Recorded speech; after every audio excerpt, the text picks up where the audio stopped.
Hello Plymouth, Luke Pollard here, I'm your Member of Parliament. Today's been defence questions, and I had a question on the order paper about government plans to cut our amphibious warships based in Devonport. This is the question that I asked the Minister. Luke Pollard. Thank you, Mr. Speaker.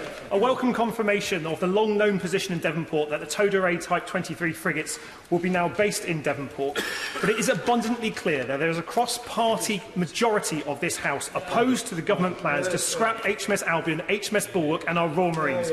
Will the new Secretary of State now abandon those plans and confirm that we will protect our amphibious capabilities? Secretary of State. Well, I would like to pay tribute to my honourable friend, the member for Plymouth Moor View, who has continuously lobbied me on the issue of the Type 23 frigate and the importance it has to the Plymouth Devonport dockyard.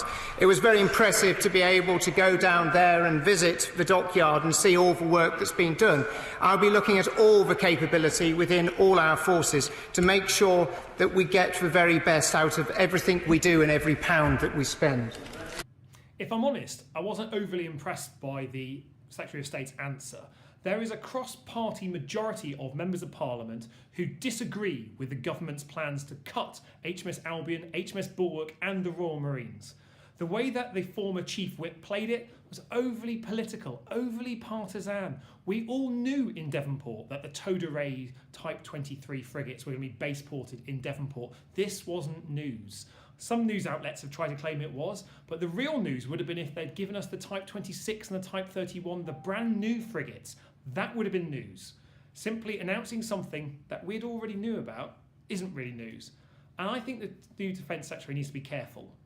They need to put the pressure on the government, the Prime Minister and the Chancellor in particular, to give Defence more money to avoid these cuts.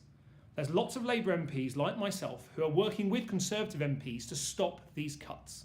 If the Defence Secretary doesn't want one hell of a rebellion of his own MPs and Labour MPs like me voting down measures to defeat these defence cuts, he needs to take us all with him. And today's performance, I've got to say, there's a clear reason why you don't just drop brand new MP in as Defence Secretary, and you saw that from his performance today.